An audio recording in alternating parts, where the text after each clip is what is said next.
A palavra de Deus em 2 Reis, capítulo 6, a partir do versículo 15, ela vai dizer que era muito cedo quando o moço de Eliseu ele se levantou e ele saiu, ele foi para fora. E quando ele olhou, ele viu que a cidade estava sendo cercada por um exército com homens, carros de fogo, cavalos. E ele se desespera. Diante daquela situação, ele vira para Eliseu e diz: meu senhor, e agora? O que nós faremos? No versículo 16, Eliseu vai dizer para ele: não temas. Não temas, porque mais são os que estão conosco do que os que estão com eles. E no versículo 17, Eliseu vai orar.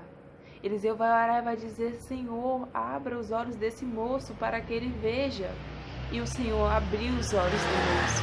Quando o Senhor abre os olhos do moço, ele enxerga que o monte está cheio de cavalos, está cheio de carros de fogo. Ou seja, o segredo para a gente vencer é abrir os olhos da fé. Muitas vezes nós nos deparamos com uma situação difícil, com uma dificuldade, com um exército inimigo, e a gente se desespera. A gente fala: Deus, e agora, meu Senhor, e agora o que eu vou fazer? O que será de mim?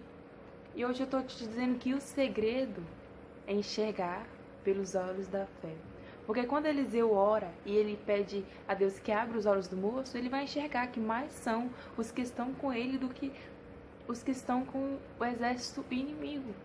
Ou seja, comece a enxergar pelos olhos da fé. Quando você for orar, não peça apenas para Deus te abençoar, para Ele abrir uma porta, mas peça a Ele para te ensinar a enxergar pelos olhos da fé.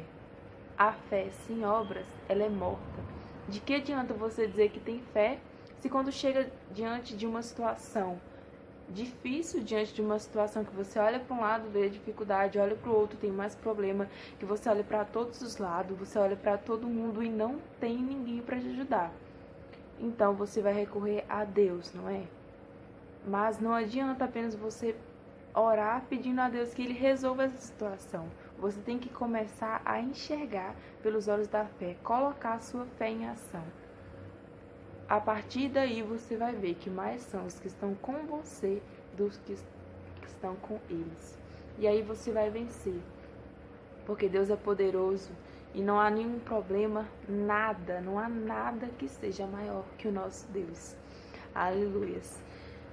Esse foi o vídeo de hoje. Eu espero que vocês tenham gostado, tenham aprendido um pouco mais da palavra de Deus. Fiquem com Deus e até o próximo.